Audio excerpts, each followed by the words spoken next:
어서 오십시오. 돈이 되는 이야기 맛있게 떠먹여 드립니다. 저는 경제시장의 박종호입니다.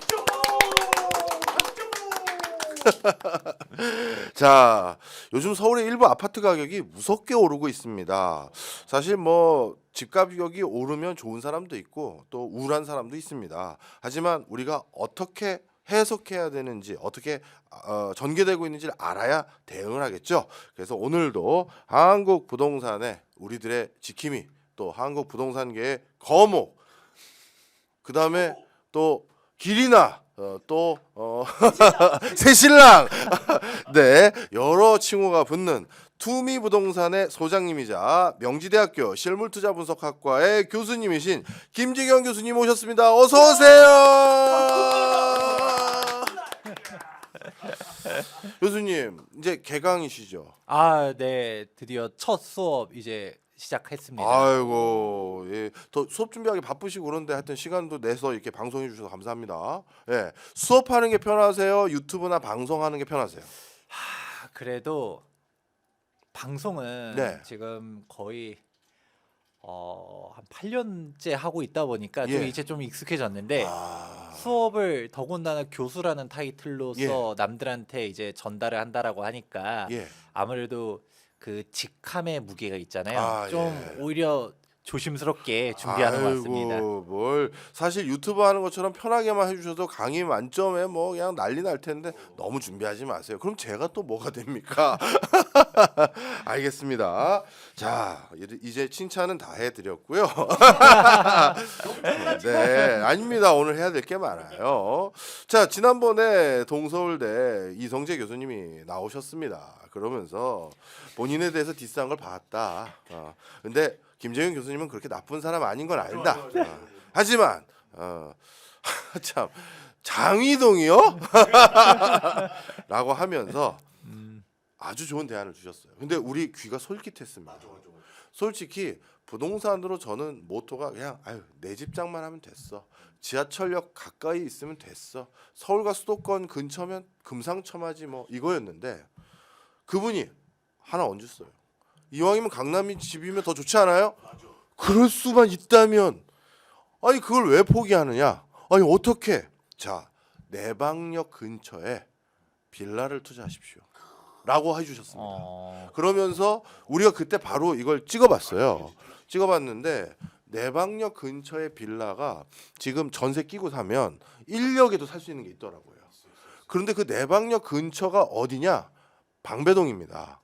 방배면은 얼마 전에 레미안, DH, 야, 그 옆이 30억 가까이 되는 그 매물. 거기다가 서리풀 공원까지도 이제 규제가 풀렸어요. 그러면 이건 테헤란로까지 그냥 원스톱이야. 이어지는 거라고. 이런 내방역을 놔두고 날 장위동으로 보내려고 그랬어? 설명해 주세요. 어떻게 할 겁니까? 내방역. 예. 그, 저 가소롭다는 표정. 가소롭다라는 게 아니라 예. 아니, 동네 당연히 좋죠. 예. 뭐 우리 서초구 당연히 좋죠. 네. 근데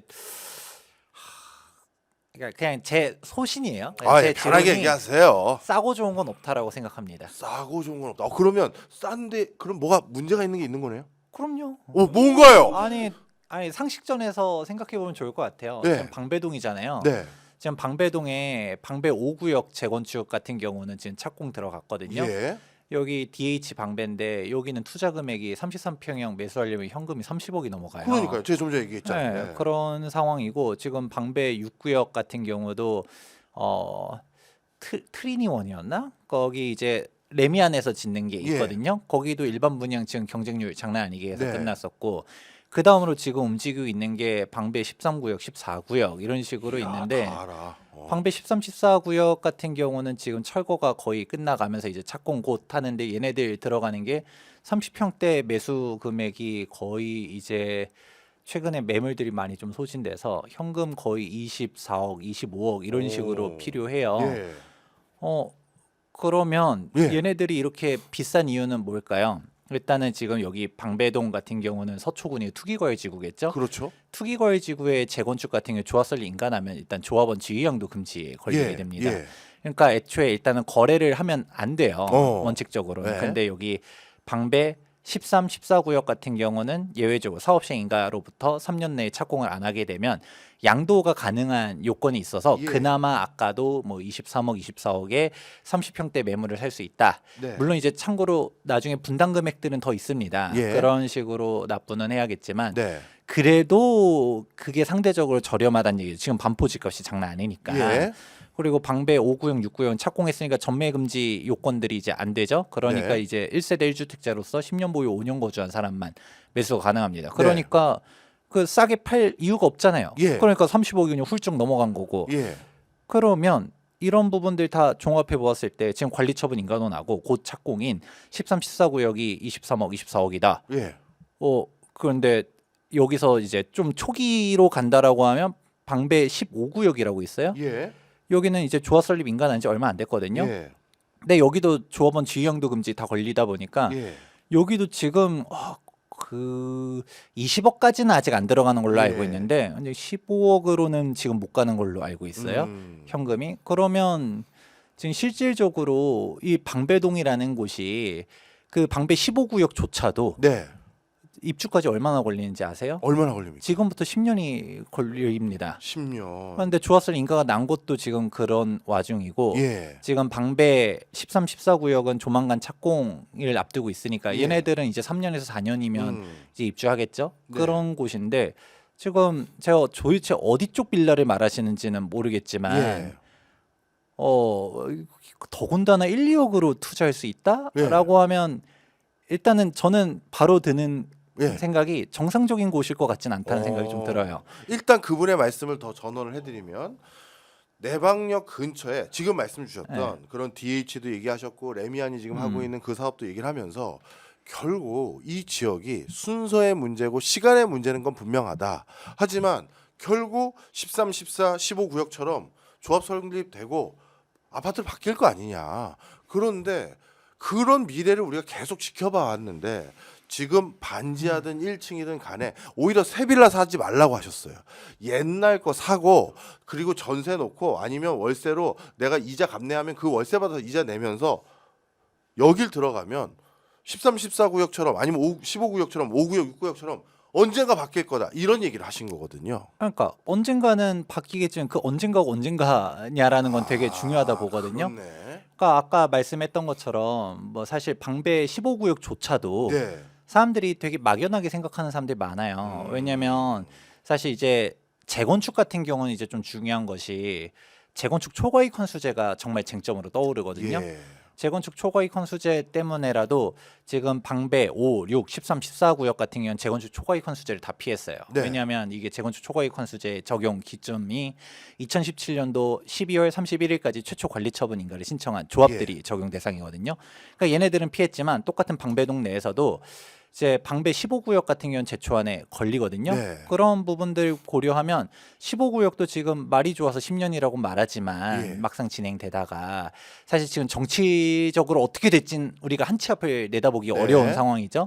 뭐 조기 대선이 열린다라고 뭐 열릴지 안 열릴지도 모르지만 열린다라고 가정했었을 때 또 정권이 뭐 진보일 수도 있고 보수일 수도 있고 뭐 그거는 가봐야 알겠지만 여기 어딘지 알고 지금 얘기하시는 아유, 거죠. 그럼요. 여기 오마입니다. 우린 네. 당연히 조기 대선이 열리고요. 정권은 바뀌는 거예요. 그런가요? 네, 그러면 정권이 바뀐다라고 네. 가정을 하면 그러면 우리 파란색의 성향을 보면 네. 재건축 초과이익 환수제는 좋은 건가요, 나쁜 건가요? 그렇네요.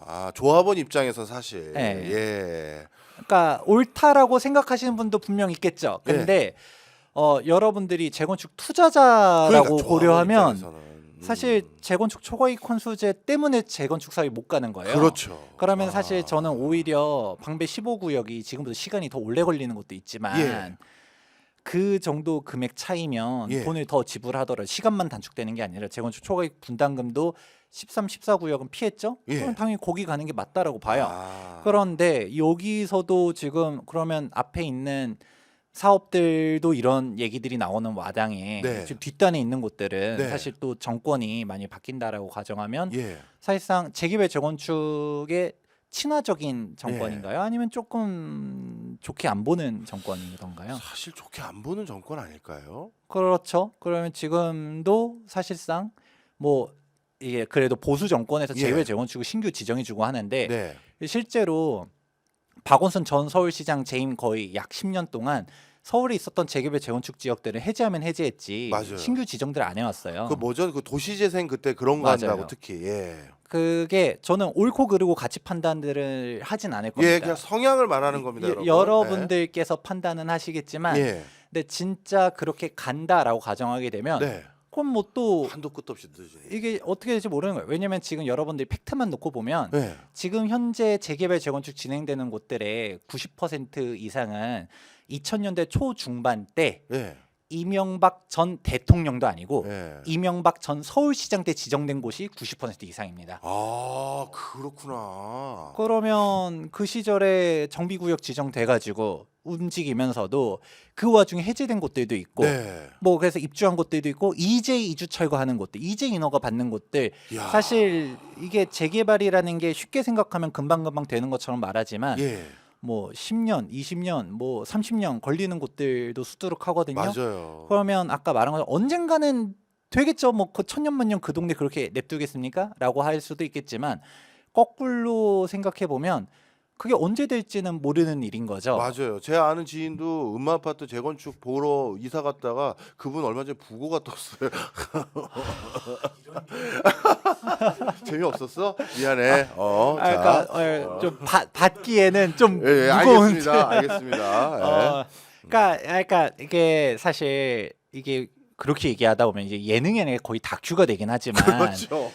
이게 남의 일이 아닐 수는 있거든요. 왜냐면 그럼 오히려 그런 투자는 잘못됐다라고 말하기는 좀 그렇고 컨셉을 명확하게 잡으면 돼요. 저는 재개발 재건축 전문이지만 개인의 라이프 사이클을 명확하게 인지하라는 얘기를 해요. 예를 들어 여러분들 시청자분들이 내가 직접 사겠다라고 하면 내가 원하는 입주 시점이 있을 거잖아요. 나는 그래도 5년 안에 입주했으면 좋겠다. 네. 그러면 관리처분 인가 사야 될 거고요. 예. 뭐 관리처분 인가난 건 좀 비싸니까 그래도 뭐 한 8년 안에 입주해도 괜찮아. 그럼 뭐 사업시 인가 난 거. 나 10년 안에 입주해도 괜찮아. 그럼 조합설 인가 난 거. 근데 여기서도 사실 사업 단계가 더 뒷단이면 뒷단일수록 더 사업 단계가 좀 앞에 있을수록 이제 진행 가는 과정에서 일반적으로 통상적인 2, 3년 내에 사업시 인가 받고 2, 3년 내에 관리처분 인가 받고 2년 내에 이주 철거하고 뭐 공사 기간 3년 이럴 수도 있겠지만 예. 사실 그 사건 사고가 조합이 얼마나 시끄러워요. 그렇죠. 지연될 수 있는 리스크라는 것도 분명 너무 존재하다 많죠. 보니까 예. 이게 숨 넘어갈 수 있거든요. 그런데 더 그 전에 뭐 아무것도 아닌 동네를 지금 뭐 산다라고 하게 되면 사실 2, 30년 걸릴 수도 있는데 그러면 그거는 예를 들어서 우리 애한테 사줄 거다. 그건 좀 컨셉이 다를 수 있겠죠. 네, 그런 건 다를 수 있죠. 근데 그 애한테 사주는 것조차도 저는 좀 명확하게 얘기하는 게 애가 대학생이다라고만 해도 그런 거 사지 말라고 얘기할 거예요. 그래도 조합설리 인가 난 걸 사도 지금 애가 20대 초반이라 했을 때도 사실 시간 10년 금방 지나가거든요. 10년 뒤에 완공된다 하더라도 지금 이제 그러면 30대 초반이 되는 거예요. 예. 그런데 뭐 하다가 생각보다 좀 지연되면 30대 중반에 입주하는 거고 그렇네. 그러면 이제 우리 애도 뭐 시집장가 가려고 했었을 때 신혼집이 필요하잖아요. 예. 그렇게 생각하면 그래도 입주 시점 맞춰서 하는데 그럼 거의 20년 30년 본다라고 하면 거의 미취학 아동한테 사준다. 그러면 상관없어요. 오히려 20년 30년 묶어놓으면 빌라도 올라가요. 안 올라가지 않습니다. 네. 그런 마인드로 하면 모를까. 참 저는 그냥 그게 성향인 거예요. 저는 저희 부모님 때부터 제휴 재건축 투자를 워낙 많이 해왔었고 오히려 이게 해제돼 가지고 막 진짜 피눈물 흘렸었던 현장들도 많이 봤었다 보니까 그런 것들을 보게 되면 아까 말했던 것처럼 아니 입지가 당연히 더 좋으면 좋겠죠. 근데 네. 단순히 입지가 좋다라고 해서 다가 아니라 오히려 우리 강북 싫다 하더라도 그래도 확실하게 수익을 얻을 수 있는 곳들이 더 낫지 않느냐. 예. 어떻게 따면 투자 성향적인 차이가 있지 않을까 예. 보는데 일단 저라면 예. 그렇게 안 할 것 같다. 예. 내가 뭔가 문제 있을 줄 알았어. 내가 뭔가 강남에 1억으로 들어간다는 게 뭐 진짜 뭐가 있을 줄 알았어. 내가 역시 우리 김재경 그 교사님밖에 없습니다. 예.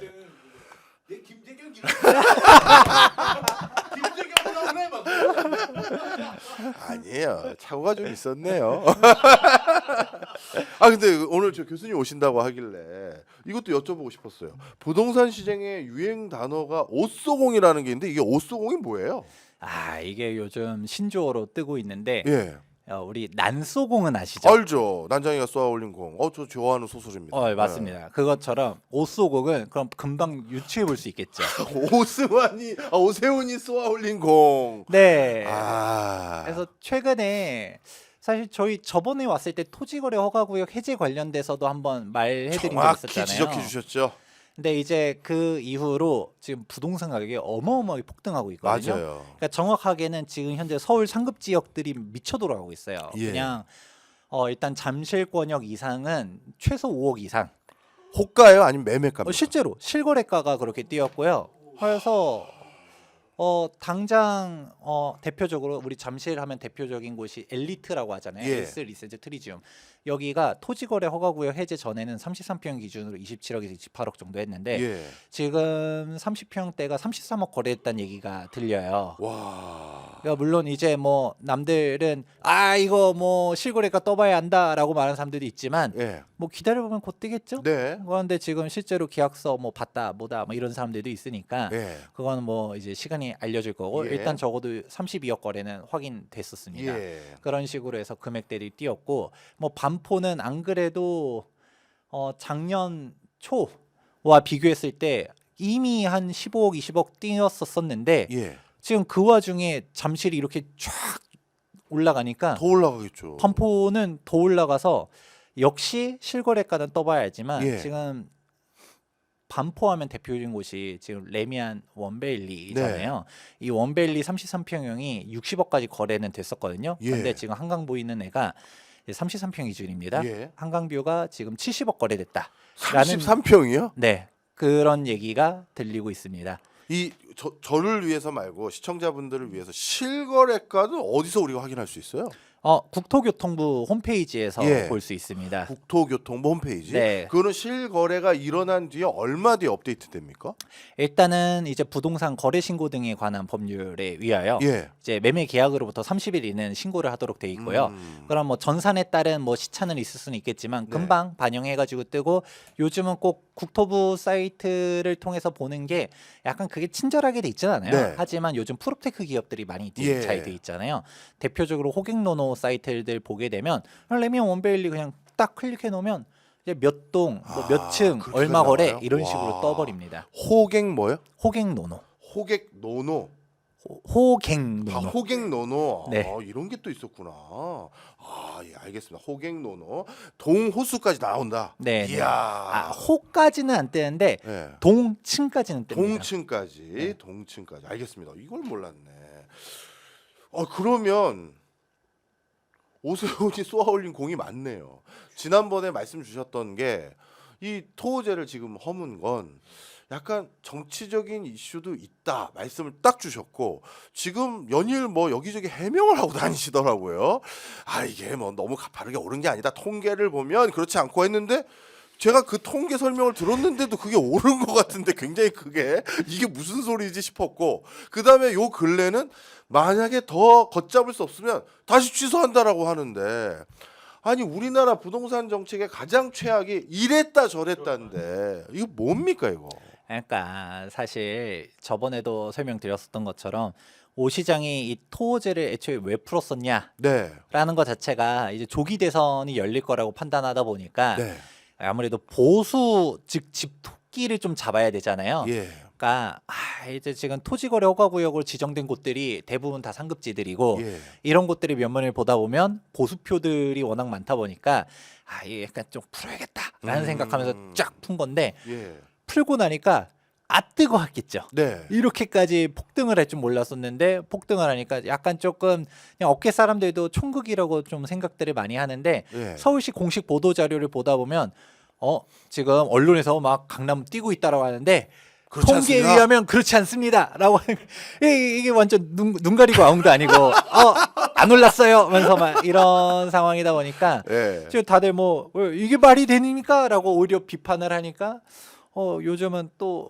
그렇게 급격하게 올라가면 재지정할 수도 있습니다라고 하니까 지금 오히려 보수 지지하시는 분들도 지금 오세훈 장난 아니야 지금 막 지금 그러고 있어서 야 이게 도대체 아마 본인도 이렇게 파급력이 클 줄 알았었으면 쉽게 건들지 않았을 그렇죠. 텐데 너무 그러니까 아니면 정면 돌파를 저는 개인적으로 했었어야 됐다고 생각을 해요. 꾸준히. 그러니까 오히려 본인이 소신이 있어가지고 실제로 그 토지거래 허가구역 풀 때도 그 네. 전에 규제 뭐 개혁 간담회 이런 것들을 했거든요. 예. 시민들이랑 민생 뭐 토론 막 이런 것들을 했는데 그때 어떤 주민께서 아우 토지거래 허가구역 걸려가지고 재산권 침해당하고 너무나 불편합니다라고 하니까 이제 오 시장께서 나는 진작에 풀고 싶었었는데 뭐 여건이 안 돼가지고 못했었는데 지금이라도 바로 잡겠다라는 식의 발언을 했었어요. 그래서 풀 때 많은 사람들이 좀 기대를 했었거든요. 근데 막상 그 2025년도 2월 12일자로 토지거래 허가구역 풀었는데 네.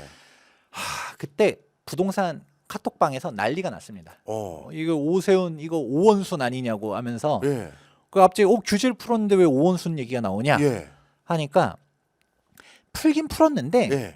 재개발 재건축 지원 또 안 푼 거예요. 아 맞아요. 특이하더라고. 그러니까 반쪽짜리로 푼 거죠. 네. 그러면서 이제 서울시 보도 자료에서는 이제 규제 개혁, 이제 시민재산권 보호라고 했는데 그럼 거꾸로 해석하면 압구정 사람들은 재산권 보호 안 해도 되는 거고 여의도 사람들은 계속적으로 탄압해도 되는 거고 목동 사람들은 고통받아도 되는 거냐로 해석하면 되는 거거든요. 예. 그러니까 일괄적인 기준이 아니네요, 진짜. 그렇죠. 아니 뭐 그 사람들은 재산권 침해 당해도 되는 거고 그러니까 이게 보수 쪽에서도 욕을 먹고 진보 쪽에서는 또 직접 올라가지고 욕하고 욕을 있고 먹고. 그러니까 이게 만약에 손신고 내가 사실 진작에 풀었어야 했지만 그냥 보수의 스탠스대로 죄송합니다. 내가 뭐 진작에 풀었어야 했는데 이 말도 안 되는 규제에 좀 타이밍을 놓쳤습니다. 예. 남자답게 예. 발표하고 그래서 지금 싹 풀겠습니다. 해서 풀고 가격이 올라가도 인정할 거 인정하면서 지금 가격이 올라간 건 사실이지만 예. 이제 올라간 다음에도 얘기를 하는 것도 좀 잘못됐다고 생각해요. 그러면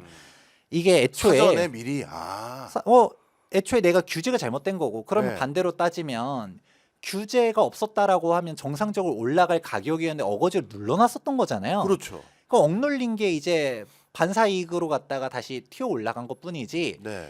이거를 사실 좀 어쩔 수 없습니다라고 이제 그냥 인정하고. 남자에게 인정을 네. 하고 원래 이게 정상 가격이었습니다. 예. 그동안 시민재산권이 침해당한 겁니다라고 네. 하면 그러니까 물론 또 이제 색깔에 따라서 지금 올라간 게 불편한 사람들도 있겠지만 최소한 보수 쪽 사람들은 그래 오세훈이 그래도 뭐 남자 할 얘기는 했네. 할 얘기는 하고 어. 일단은 사유재산권 침해는 이제 해결해야 된다라고 박수라도 쳐줄 텐데 이거는 어느 쪽에서도 환영이 안 되고 그러니까 뭐 지금 아까 좀 되게 웃긴 거가 이 압구정은 여전히 묶여 있다는 얘기를 했잖아요. 예. 그러니까 토지거래 허가구역 묶여버리니까 일단은 다주택자 못 사죠. 예. 그리고 일명 갭 투자를 못 해요. 예. 실거주 요건이 있기 때문에. 예.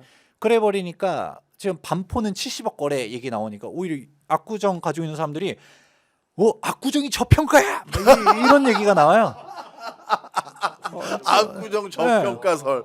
지금 압구정이 이제 뭐 신현대 같은 경우는 지금 60억 넘게 지금 네. 호가하고 있고요. 예. 이제 구현대 같은 경우도 이제 몇 차에 따라서 좀 다르지만 지금 압구정 3구역이 이제 보통 대장이라고 많이 얘기하거든요. 네. 구현대 네. 대표적으로 구현대라는데 여기서도 뭐 1, 2차 이런 데는 당연히 평수도 크고 네. 그냥 지금 100억 넘어갑니다. 호가가. 네. 그런데 우리 30평대라 하더라도 제일 대지집은 조금 저렴하대. 대지분이 좀 낮은 데가 압구정 3차인데 여기 지금 30평대가 55억 이렇게 나와 있어요. 네. 그러면 기본적으로 일반적으로 대지집은 큰 데는 다 60억 이상이라고 보면 네. 되거든요.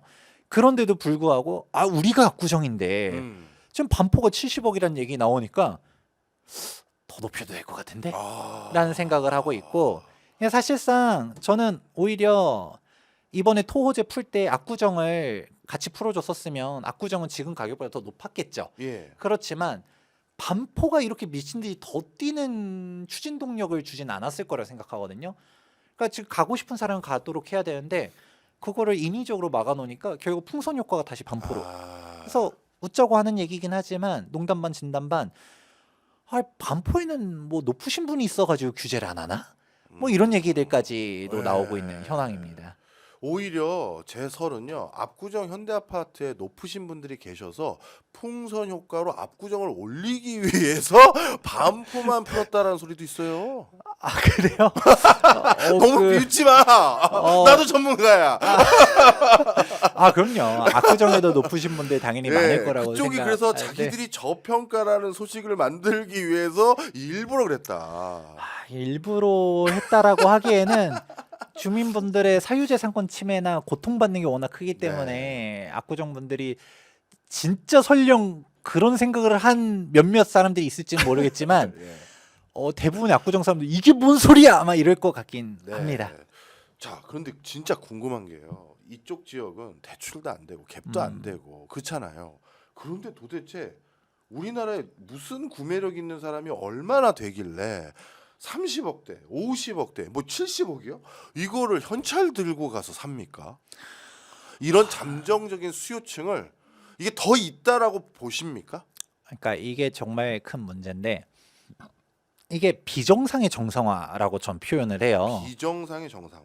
이 상황이 정상적이냐라고 하면 당연히 정상이 아니죠. 네. 근데 이런 말도 안 되는 상황이 일어나게 만드는 게 어떻게 따지면 규제의 역설이라고 전 보거든요. 예. 앞서서도 단적으로 오세훈 시장이 뭐 토호제를 풀었다 다시 뭐 지정했다 뭐 아니 안 푼 데도 있고 뭐 이런 식으로 하면서 정책의 혼란으로 인해서 약간 시장이 왜곡되는 것도 있겠지만 이게 뭐 전에도 언제 한번 말씀을 드린 적 있을 거예요. 근데 이제 다주택자 규제를 네. 옳다라고 생각하는 분들도 있고 그러다고 보는 분들도 있겠지만 저는 뭐 이게 뭐 옳고 그름을 떠나서 그거에 따른 영향만 놓고 봤을 때는 네. 뭐 다주택자를 규제하게 되니까 당연히 똘똘한 한 채. 아. 내가 뭐 지방에 세 채 가지고 있으면 다주택자 적폐인데 네. 그냥 강남에 한 채 실소유자를 가지고 있으면 뭐 그러면 규제 대상이 아니잖아요. 네.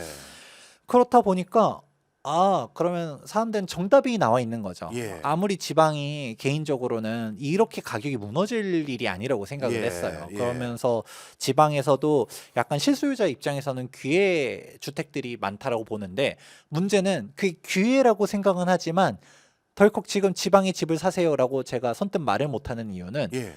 지금 지방에 집을 사기에는 음. 지금 돈이 쏠리는 데들이 다 서울 수도권으로 몰리잖아요. 그렇죠. 그리고 오히려 지방 사람들도 실제로 지방에도 돈 많은 사람 엄청 많아요. 많아요. 엄청 많아요. 근데 지방에 이제 뭐 거의 유지 예. 아니면 사업하시는 분들 예. 아니면 뭐 요즘 위사들이 엄청 많이 예. 이제 사는데 위사분들도 지방에서 병의원 하면서 돈 많이 버시는 분들이 살려 있을 때 그 소비를 지방에서 해야 되는데 안 해요. 보니까 여기 지방은 답이 없는 것 같아요. 자꾸 막 부동산 가격 하락한다고 말하시는 네. 분들이 얘 인구가 감소한데 예. 자꾸 막 인프라 부족해지고 우리 일본 따라가고 이런 얘기 하다 보니까 그냥 그 얘기 듣고 부동산 사는 게 아니야 하는 사람도 있겠지만 네. 보통 부동산 투자하던 사람이 전 재산 허물어고 비트코인으로 바꾼다든가 아니죠. 주식으로 바꾸다든가 안 아니죠. 하거든요. 예. 보통 부동산을 바꿔요. 맞아요. 그러니까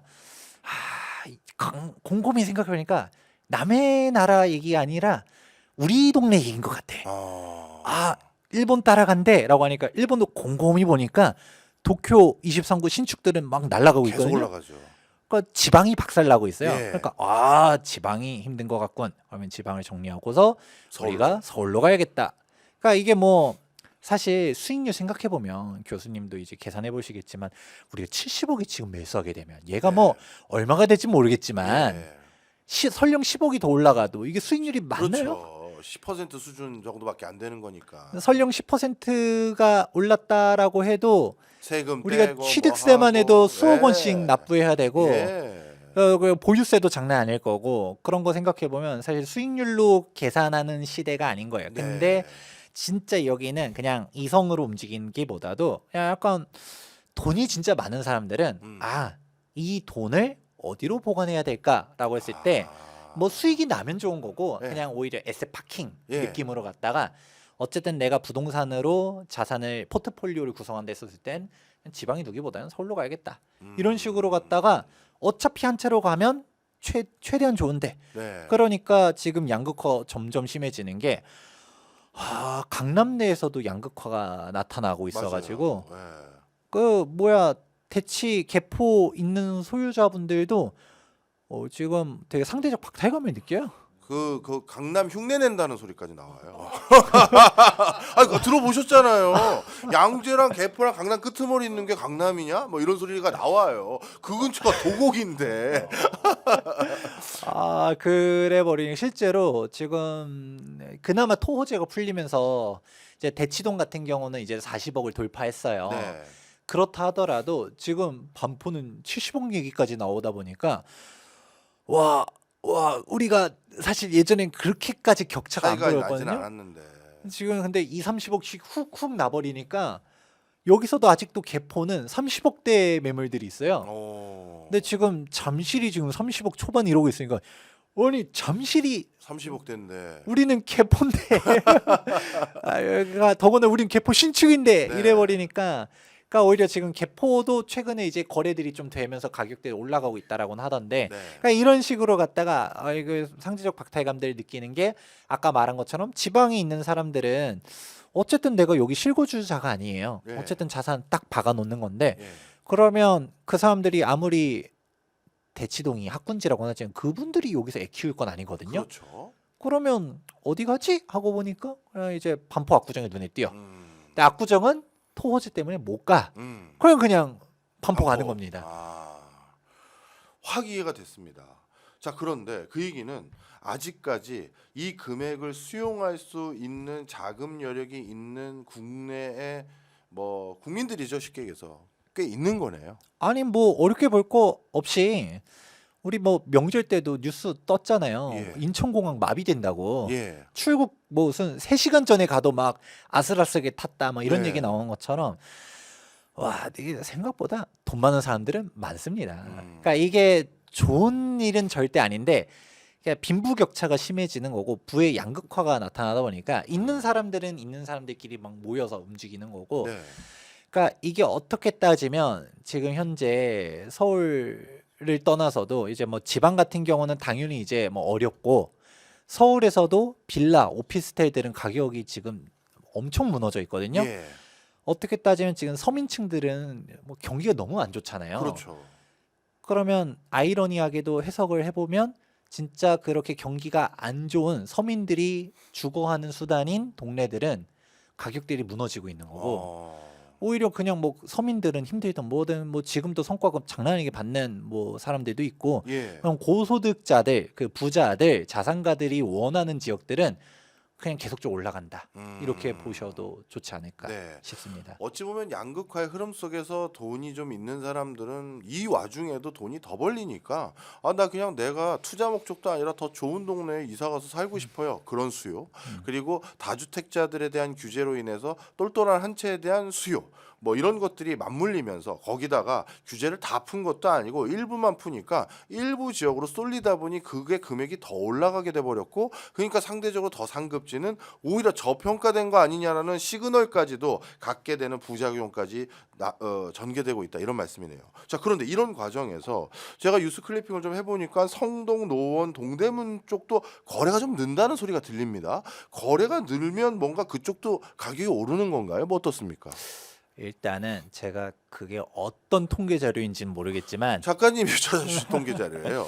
그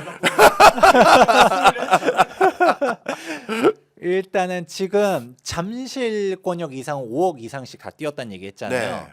그래 버리니까 지금 실제로 이제 제가 현장에서 느끼는 움직임은 일단 성동구는 맞아요. 네. 성동구 그리고 오히려 노원, 도봉 이런 쪽이 아니라 네. 이제 마포구, 강동구 오. 뭐 아니면 여기서 더 확장을 하면 동작구, 예. 뭐 광진구 이런 예. 쪽으로는 이제 맞아요. 좀 이제 움직이고 있는 흐름들이 있는데 예. 노원 노원과 동대문은 도봉은 아니다. 아직은 내가 이 작가도 아닌 것 같았어.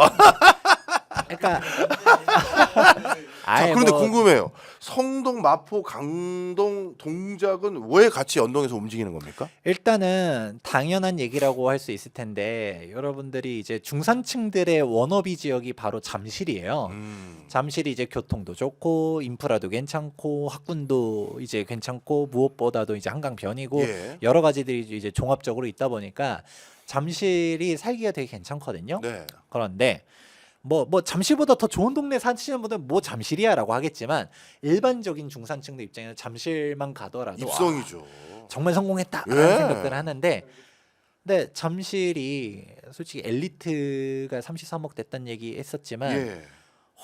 거기가 연차가 꽤 됐거든요. 예. 10몇 년씩 돼 있어요. 예. 그런데도 불구하고 지금 막 30억 초반 막 이렇게 돌파하고 있다라고 하게 되면 일반적으로 솔직히 우리가 일반적인 중산층들은 못 가는 그 동네가 돼버리죠. 그렇죠. 그러면 딱 내가 가려고 했었다가 허들에 딱 막히게 되면 그렇네. 다음 지역을 바로 어디로 보냐? 아. 마포, 성동, 강동. 그렇네요. 여기가 1차적으로 가는 거죠. 예. 아, 이해가 됐습니다. 사실 부동산이라는 건 돈을 맞추게 되거든요. 근데 그 사이 금액이 올라가면 뭐야? 이렇게 되니까 아, 그럼 우리 다른 데 알아봐야겠네 하면서 아, 연쇄적인 작용인 거군요. 아, 이해가 됩니다. 그러면 우리 흔히 말해서 마용성이라고 그러는데 용산은 여기서 움직임이 빠졌는데 그것도 들어가야 된다고 보는 거죠? 아, 용산은 예. 여러분들 잘 아시겠지만 용산은 마용성이라고 부르긴 해도 네. 강북 3대장 한강변에서 마용성 얘기하지만 용산구는 송파구보다 비싼 게 용산입니다. 그래요. 맞아. 그러니까 용산은 서초 강남 용산이라고 네. 오히려 부르는 게 맞을 정도로 예. 그냥 진작에 움직이고 있고, 대표적으로 용산구 하면 대표적인 재개발 지역이 이제 한남뉴타운인데 예. 한남뉴타운은 토지거래 허가구역 풀리고서 네. 애초에 여기는 토지거래 허가구역도 아니었었어요. 예. 근데 지금 강남권역이 쫙 뛰어 올라가니까 같이 뛰었어요? 우리도 하면서 최소 5억 이상씩 다 뛰었습니다. 아. 그러면서 한남뉴타운 지금 투자하려고 하면 거의 이제 매매 금액이 30억 넘어가는 매물들이 이제 기본적으로 깔려 있고요. 그래 버리니까 용산은 애초에 좀 차원이 달라요. 애초에 네. 동부이촌동도 그렇고 예. 한강로 라인도 그렇고 그렇죠. 애초에 그냥 한남동 자체도 한남뉴타운은 이제 재개발되면 좋아질 거다라고 보는 거지만 애초에 한남동 하면 대표적으로 우리 재벌거 회장님들이 있는 네. 그 단독주택들이 있는 곳이 예. 한남동이잖아요. 아니면 또 나인원 한남도 유엔빌리지 워낙 비싸니까 여기는 금액 자체가 차원이 다른 곳이기 때문에 마용성 하지만 제가 아까 마포 성동이 이제 움직여라는 얘기는 이미 용산은 진작에 아, 진작에 진작에 날아갔구나. 라고 보시면 됩니다. 아, 무슨 말씀인지 확연히 이해가 됐습니다. 자, 그러면요 하나만 더 여쭤볼게요. 왜냐하면 여러분 오해하지 마시고 강남 집값이 뛰는 걸 우리가 어떻게 이해되면 좋은지 이걸 여쭤보려고 한 거예요. 흔히 말해서 그러면 지금 말씀 주셨던 잠실 엘리트, 반포, 그 다음에 뭐 어디 강남의 나머지 지역도 대치도 포함하겠습니다. 개포도 포함할게요. 강남 흉내 낸다라는 요즘은 그런 칭호를 듣는 그 지역까지 다 포함했을 때 우리 그런 해석들 있잖아요. 영끌로 여기 투자했던 분들 지금 이자 비용 계속 올라가고 그리고 감내도 못해서 막 던지는 사람들도 있다. 근데 영끌로 진짜 여기에 이렇게 집 산 사람들이 많이 있고 그 현상이 전개되고 있는 건 맞아요? 기본적으로 저는 그렇지 않다라고 보고 있습니다. 왜요? 왜냐하면 우리가 영끌 얘기하지만 사실 은행이 영혼을 담보 잡아주지 않아요. 예, 그렇죠. 여러분들의 영혼의 가치는 없습니다. 예. 아, 이렇게 얘기하면 좀 느낌이 이상하긴 한데. 아니 무슨 얘기인지 이해했어요, 전. 네, 그냥 그러니까 결국은 우리 소득을 보고 간단 말이에요. 예. 이제 DSR이 문제고 이 DSR이 우리 스트레스 DSR이라고 말하면서 DSR 2단계 됐고 네. 그리고 이제 올해 중순 되면 이제 3단계 3단계까지도 되죠. 네. 간다는 얘기도 있거든요. 그렇게 되다 보니까 우리가 뭐 대출 영끌 받고 싶다 하더라도 영끌이 안 돼요. 이제 예전에는 DSR이 일명 그냥 본인 소득 연봉 곱하기 7이라고 보통 많이 얘기했었어요. 네. 그런데 연봉이 1억이다. 1억도 사실 연봉 1억도 큰 돈이죠. 그럼요. 소득이 큰 소득인데 그럼 내가 연소득 1억이라 하더라도 7억밖에 안 나오는 거고요. 그렇죠. 그것도 스트레스 DSR 적용되면서 이게 또 줄었어요. 예. 그러면서 한 이제 정확하게는 차등이 있겠지만 한 3천만 원에서 5천만 원 정도 쭉 줄었다라고 네. 얘기하고 있고, 그렇게 되면 아니 뭐 집값이 50억, 뭐 70억짜리 하는데 예. 대출 뭐 6억, 7억 나올 게 6억 나왔다라고 해서 뭐 못 사고 그럴까요? 그렇네. 그리고 거꾸로 예를 들어 내가 7억을 대출 받았어요. 예. 그걸 영끌이로 말 수 있을까요? 아, 70억 거 사는데 7억 대출 받은 게 네. 아, 무슨 말씀 이해했어요. 우리에게 7억이 아니네. 그분들에게 7억은. 우리는 7억이면 야, 너 미쳤어! 소리가 나오는데 그분들에게는 야, 7억만 받고 살려고? 그렇게 그거네. 저 오히려 현금을 막 50억씩 동원할 수 있는 사람이 뭐 5억 대출 더 받아가지고 55억짜리 사든 뭐 그게 그 사람의 우리 LTV라고 말하는 거는 이제 주택 가격 대비 담보 비율이잖아요. 네. 뭐 엄청나게 낮은 거죠. 네. 그래 아이러니하게도 그래서 위기가 왔었을 때 그래서 금리가 막 올라가고 뭐하고 했었을 때 물론 그렇게까지 너무 올라갔을 때는 사실 강남이고 뭐고 다 힘들긴 했었지만 네. 근데 사실 그 시절에 더 빨리 더 많이 무너졌었던 거는 오히려 예. 하급지였어요. 아 그래요? 오히려 이게 좋은 건지 나쁜 건지 모르겠지만 이제 문재인 전 정권 때 이제 15억 넘어가는 고가 주택을 예. 애초에 LTV 0으로 만들어 놨어요. 예. 그냥 딱 15억을 딱 찍는 순간 대출은 무조건 0원이야. 예. 너 소득이 2억이든 3억이든 중요하지 않고 대출 안 나와? 대출 안 나와. 너 오. 현금 가져와서 15억짜리 사. 이렇게 얘기했는데 예. 그렇게 하다 보니까 어떻게 따지면 강남권역은 담보가 아주 이제 훌륭한 거죠. 예. 오히려 그냥 그렇게 막 무리해가지고 영끌해서 살 수도 없었었고 예. 그러면 아이러니하게도 이제 외곽 지역들은 대출 많이 해줬었던 곳들 예. 집값이 5억인데 뭐 무슨 3, 4억씩 대출 받았었던 동네들은 네.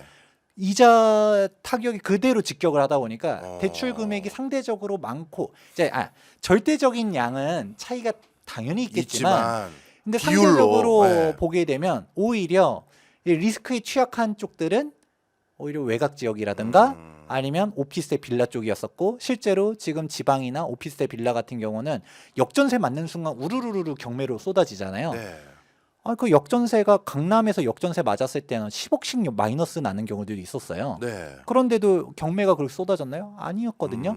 근데 오피스텔 빌라는 전세 보증금 5천만 원만 깎아주세요. 뭐 이렇게 역전세 나도 그 5천만 원을 못 갚아가지고 디폴트 나서 경매로 쏟아지잖아요. 예. 그러니까 그런 상황이 아이러니하게도 사실 냉정하게 보게 되면 절대적인 액수 보면서 이게 영끌이냐 아니냐가 아니라 이제 상대적인 비율로 한번 보게 되면 진짜 취약한 곳이 어딘가를 좀 다시 생각해 볼 필요가 있지 않을까 봅니다. 네. 오늘 좀 정리를 해보겠습니다. 저는 정리가 오늘은 간단한 것 같아요. 강남 지역의 집값은 그냥 어나더 시장인 것 같아요.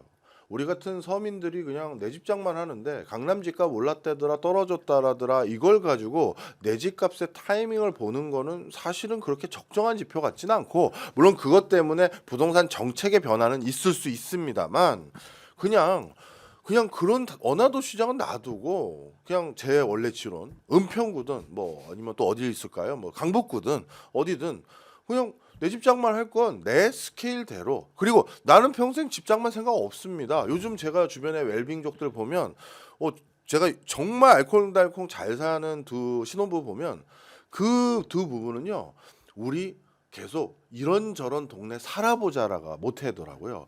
약간 대출 끼면 집을 살 수 있는 정도의 돈이 있는데 전세로 여기 한 2년 살아보다가 저쪽에 또 2년 살아보고 그런 분도 계세요. 그냥 그 자기 라이프 스타일대로 하면 되는데 너무 강남을 우리가 이렇게 모니터할 필요 없을 것 같고 그런 걸 제가 왜 얘기하냐면 이걸 질문 드리려고 하는 건데 제가 지론이에요. 강남에 전세 살지 말자. 왜? 강남에 전세 사는 게 그 강남에 그 집을 가진 사람에게 내 전세 자금으로 내가 돈을 빌려준 거예요. 나는 내 전세 자금 대출 받아서 그래가지고 그 사람에게 집 사는데 내 이자로 내가 그 사람 집값 이자 내주고 있는 거거든요. 이건 하지 말자. 강남에 우리가 왜 다 살아야 되는데 이런 지론이거든요. 교수님 생각이 궁금합니다. 저도 타당한 사항이라고 생각합니다. 왜냐면 사실 이게 전세라는 것 자체가 이게 뭐 장단점을 얘기하다 보면 분명 장점도 있지만 네. 근데 가장 대표적으로 비판받는 단점 중 하나가 결국 우리가 갭 투자자들 네. 이게 뭐 전세를 끼고 매수하기가 쉬워지는 구조가 되는 것도 있잖아요. 네. 그렇다 보니까 사실 우리가 전세를 들어가는 것 자체가 어쨌든 간에 이제 매수자분들 입장에서는 사실 이게 도와주는 역할이 있는 게 분명 맞긴 해요. 그렇죠. 그러면 예를 들어 근데 그렇다고 해서 전세가 나쁜 거냐라고 하기에는 우리 주거비 지출에서 정말 낮게 할 수 있는 좋은 제도라고도 저는 생각을 해요. 네. 약간 양날의 검 같은 건데 네. 그런데 사실 강남 전세 갈 정도면 네. 돈이 없는 분들이 아니에요. 그럼요. 그런 분들 같은 경우는 사실 진짜 내가 강남에 실수요로 뭐 내가 강남이 직장이 강남이라든가 아니 애를 키우려고 하든가 실제로 필요해서 갈 것 같으면 그냥 아예 그냥 내가 대출 받고 사서 들어가든가. 예. 근데 괜히 전세로만 살면서 그 집값 올리는 거에 도와줄 바에는 차라리 그냥 내 소득 수준에 맞춰가지고 뭐 강북이라 하더라도 좋은 동네들 많거든요. 네. 그런 데서 충분히 내 집 마련할 수 있는 정도. 왜냐면 다른 데 전세도 아니고 강남 전세면 당장 마포 성동구 내 집 사요. 마련할 수 있어요. 사요. 그냥 뭐 오래된 게 아니라 신축 아파트 네. 살 수 있어요. 그래 버리니까 오히려 그러니까 괜히 나는 이런 얘기하긴 좀 그런데 이런 표현도 해요. 전세가 사실상 마약이라는 얘기도 해요. 아. 내가 이제 전세 같은 경우는 사실상 주거비가 엄청나게 낮게 되는 예. 효과가 있잖아요. 예. 그렇다 보니까 전세 살 때는 불편한 게 없어. 예. 뭐 우리 강남 집값 뭐하러 그렇게 몇십억씩 해가지고 내가 매수를 해야 돼?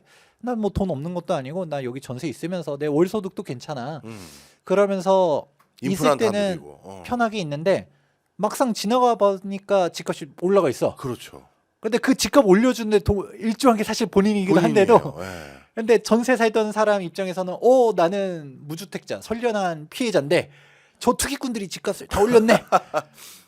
그러면서 막 이제 약간 사회 비판하게 되고. 네. 그런데 애초에 그러면 내가 그냥 금액 맞춰서 차라리 내 집 마련을 했었으면 네. 오히려 그런 것도 없었거든요. 그러니까 그런 식으로 하는 게 맞지 않았나라는 생각도 없잖아 해봅니다. 알겠습니다. 오늘 이 고민 상담까지 할 수 있는 시간이 있을까요? 아니요 지금 시간이 다. 아, 그랬군요. 이 고민 상담은 저희가 오늘 또 들어온 고민이 있어서 다음번에 한번 여쭤보기로 하고요. 지금 천정부지로 옷소공 현상 이거 어떻게 해석해야 되는지 오늘 제대로 한번 파헤쳐 봤습니다. 우리 그 김재경 교수님하고 저는 의견이 같은 것 같습니다. 괜히 강남에 신경 쓰지 말고 우린 뭐 우리의 또 라이프 스타일을 지켜가자 뭐 이런 주인 것 같아요. 그리고 하나 나중에 그 이성재 교수님이 네. 그래도 강남에 빌라 얘기하면 그때는 말 바뀔 거죠. 네. 네. 네, 그거 내 방은 아니라고 했잖아. 방송 끝나고. 예. 그 사람이 앞에 있어서 내가 그렇게 얘기한 거지. 항상 우리 교수님들이 제가 유쾌하게 진행하려는 거 이해해 주셔서 감사합니다. 오늘도 마무리하겠습니다. 돈 새는 밤 되시고요. 야시장 문 닫겠습니다. 안녕히 가십시오.